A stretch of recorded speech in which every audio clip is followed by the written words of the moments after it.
Assalamualaikum warahmatullahi wabarakatuh.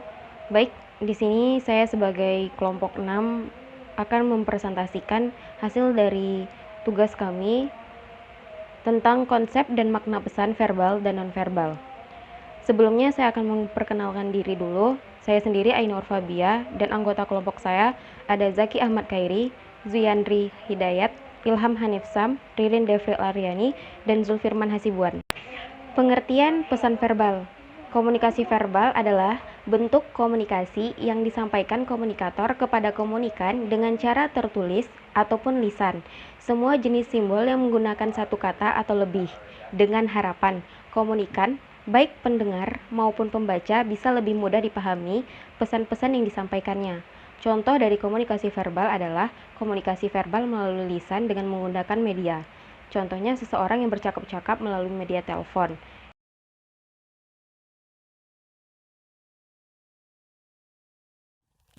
Fungsi dan manfaat pesan verbal. Fungsi pesan verbal. Fungsi penamaan, untuk memudahkan mengidentifikasi sebuah benda, objek, ataupun orang. Fungsi interaksi dan transmisi informasi. Sebagai alat untuk bertukar ide, komunikasi verbal lebih mudah digunakan, bisa menyampaikan informasi, emosi, empati, maksud, dan berbagai hal lainnya. Dengan menggunakan kata-kata ataupun kalimat. Fungsi artikulasi. Komunikasi verbal cukup unik karena dalam ungkapan-ungkapan menggunakan bahasa.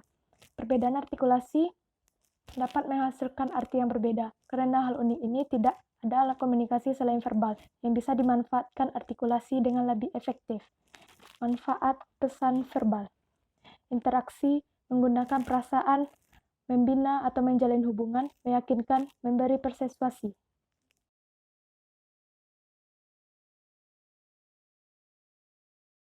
Selanjutnya itu jenis-jenis pesan verbal ada dua, yaitu sisi pemberi atau jenis ini biasanya terdiri dari berbicara dan menulis sebagai isi yang mempunyai ide, maksud, informasi, hal yang juga disebut sebagai komunikasi aktif.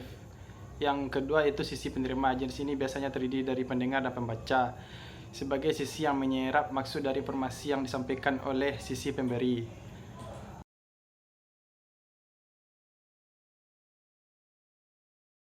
Selanjutnya itu pesan nonverbal. Di sini komunikasi nonverbal menempati porsi penting. Banyak komunikasi verbal yang tidak efektif hanya karena komunikasi yang tidak menggunakan komunikasi nonverbal dan dengan baik dan juga waktu yang bersamaan. Melalui komunikasi nonverbal, orang yang bisa menampilkan suatu kesimpulan mengenai suatu kesimpulan yang terbagi berbagai macam-macam perasaan orang, baik orang yang sedang senang, benci, cinta, kangen, atau berbagai macam perasaan lainnya. Kode nonverbal yaitu dengan berbahasa isyarat atau bahasa diam atau yang sering dilakukan oleh orang yang menderita kelainan bisu. Kemudian komunikasi verbal adalah komunikasi yang tidak disampaikan melalui kata-kata, berisi penekanan, perlengkapan, bantahan atau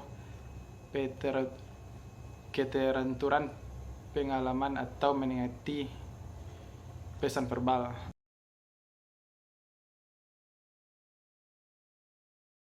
Assalamualaikum warahmatullahi wabarakatuh. Saya Zuyandri Hidayat, nomor BP 16101152610397 akan menjelaskan contoh pesan verbal.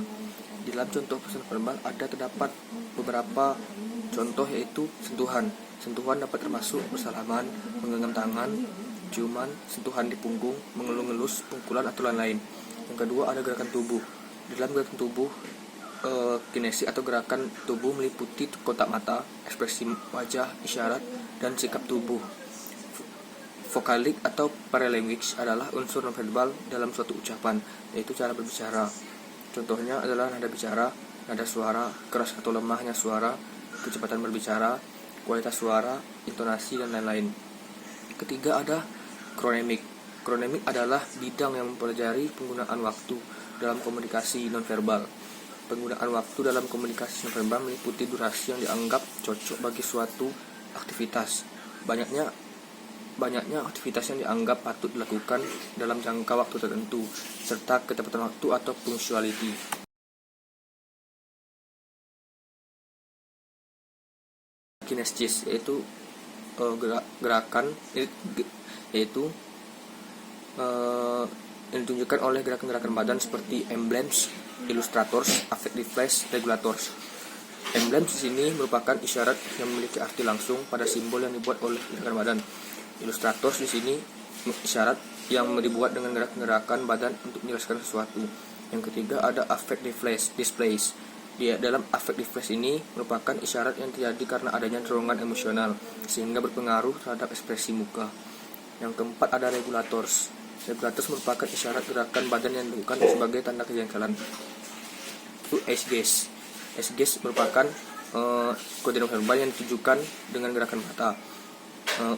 Tujuannya untuk memperoleh umpan balik dari seorang lawan bicara. Yang kedua, untuk menyatakan terbukanya saluran komunikasi dengan tibanya waktu untuk bicara. Yang ketiga, sebagai sinyal untuk menyalurkan hubungan di mana kontak mata akan meningkatkan frekuensi bagi orang yang saling memerlukan. Yang keempat, yaitu sebagai pengganti jarak fisik. Touching yang ditunjukkan dengan sentuhan badan. Pertama, kinestetik, yaitu ditunjukkan dengan bergandengan tangan satu sama lain. Kedua, sosiofugal, yaitu ditunjukkan dengan jabat tangan atau saling merangkul. Yang ketiga, thermal, yaitu ditunjukkan dengan sentuhan badan yang terlalu emosional. Selanjutnya, bau yang digunakan untuk melambangkan status objek dan juga dapat dijadikan sebagai petunjuk arah. Selanjutnya, artifak, berupa kerajinan manusia atau seni yang banyak memberi isyarat yang mengandung arti. Selanjutnya, paralanguage, yang ditimbulkan dari tekanan irama suara hingga penerima dapat memahami sesuatu di balik apa yang diucapkan. Selanjutnya, diam yang di dalamnya mengandung dua arti, yaitu sikap positif dan sikap negatif. Selanjutnya, warna yang dapat memberi arti terhadap suatu objek. Selanjutnya, bunyi yang digunakan untuk memberi isyarat tertentu yang mengandung arti dan dapat bermanfaat untuk mengatasi jarak yang jauh.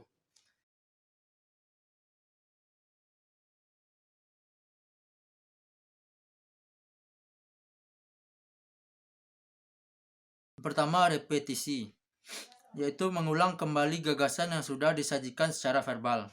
Selanjutnya, substitusi, yaitu mengganti lambang-lambang verbal. Selanjutnya, kontradiksi, yaitu menolak atau memberikan makna yang lain terhadap pesan verbal. Selanjutnya, komplimen, yaitu melengkapi dan memperkaya makna pesan verbal. Selanjutnya, aksentuasi, yaitu menegaskan pesan verbal.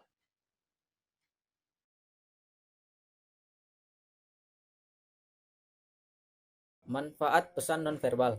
Pertama, yaitu dapat mengambil kesimpulan tentang berbagai macam perasaan seseorang. Kedua, mendapat kepercayaan yang tinggi terhadap kebenaran pesan-pesan yang disampaikan. Tiga, dapat mendeteksi kecurangan atau kejujuran seseorang. Keempat, dapat membantu menentukan kreativitas dan potensi kepemimpinan seseorang. Kelima, lebih efisien penyampaiannya tanpa harus berpikir panjang dan penerima dapat menangkap dengan cepat. Terakhir, memiliki kepercayaan tinggi terhadap kebenaran pesan yang disampaikan.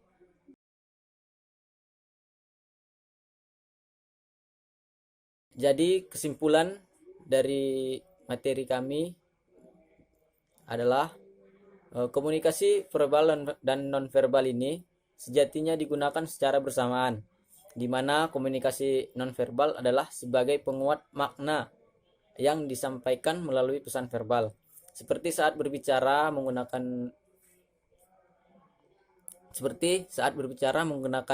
komunikasi verbal, kita juga menggerakkan tangan, yaitu komunikasi nonverbal untuk mempermudah penyampaian maksud yang diinginkan. Komunikasi verbal yaitu komunikasi yang menggunakan kata-kata baik secara lisan, tertulis. Komunikasi nonverbal yaitu komunikasi simbol berupa gerakan, nada vokal maupun sentuhan. Mungkin cukup sekian yang dapat kami sampaikan. Lebih dan kurangnya kami mohon maaf. Saya akhiri. Assalamualaikum warahmatullahi wabarakatuh.